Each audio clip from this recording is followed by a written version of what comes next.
Sebanyak 699 warga negara Indonesia yang menjadi korban tindak pidana perdagangan orang atau TPPO berhasil dipulangkan dari Myanmar melalui Thailand oleh pemerintah Indonesia.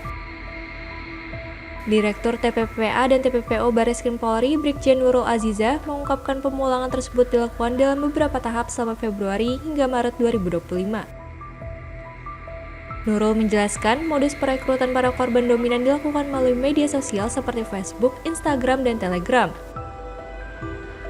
Para korban dijanjikan pekerjaan sebagai customer service dengan gaji berkisar 10 hingga 15 juta rupiah per bulan, serta diberi fasilitas tiket dan biaya keberangkatan oleh para perekrut. Dari total 699 korban, 116 diantaranya diketahui telah bekerja di bidang online scam secara berulang. Berdasarkan hasil asesmen, penyidik mengidentifikasi 5 kelompok terduga pelaku yang terlibat dalam perekrutan. Hingga saat ini, polisi telah menetapkan satu tersangka berinisial HR 27 tahun, seorang karyawan swasta asal Bangka Belitung yang ikut dalam pemulangan korban dari Myanmar. Adapun modus perekrutan tersebut dominannya adalah direkrut melalui media sosial, yaitu melalui Facebook, kemudian melalui Instagram dan Telegram dengan jenis tawaran pekerjaan sebagai customer service dengan upah sebesar 25.000 sampai dengan 30.000 baht yang jika kita rupiahkan menjadi 10 juta sampai dengan 15 juta per orang, dan juga fasilitas tiket serta biaya keberangkatan telah disiapkan oleh para perekrut. Kemudian di dalam melaksanakan aktivitas pekerjaan selama di Miyawadi diwajibkan agar dapat mencapai target korban tertentu berupa mendapatkan nomor telepon untuk calon korban online scam, sehingga apabila tidak mencapai target korban maka akan mendapatkan hukuman, yaitu berupa tindakan kekerasan, berupa kekerasan secara verbal, nonverbal, dan pemotongan gaji yang telah dijanjikan.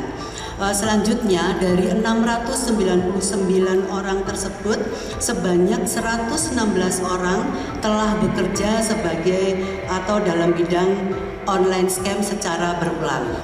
Kemudian dari hasil asesmen yang telah dilakukan oleh teman-teman penyidik berdasarkan keterangan korban dan barang bukti, maka dapat dikelompokkan dalam 5 kelompok terduga pelaku. Yang pertama adalah BR. BR ini merupakan hasil asesmen pemulangan yang tahap 1 tanggal 21 Februari 2025. Kemudian EL alias AW itu hasil asesmen pemulangan tahap kedua tanggal 28 Februari 2025 dan pemulangan tahap ketiga tanggal 18 Maret 2025. Kemudian RI yaitu hasil asesmen pemulangan tahap ketiga tanggal 18 Maret 2025. HR hasil asesmen pemulangan tahap ketiga tanggal 18 Maret 2025 dan HRR hasil asesmen pemulangan tahap ketiga tanggal 18 Maret 2025. Kemudian tindak lanjut daripada asesmen yang telah dilakukan oleh penyidik, telah diterbitkan 3 laporan polisi sebagai dasar untuk dilakukannya penyelidikan dan penyidikan lebih lanjut. Sampai dengan saat ini Direktorat Tindak Pidana PPA dan PPO Bareskrim Polri telah menetapkan 1 orang tersangka dengan inisial HR 27 tahun, pekerjaan karyawan swasta dan berdomisili di Bangka Belitung, di mana tersangka HR pada saat ini ikut dalam pemulangan para korban dari negara Myanmar.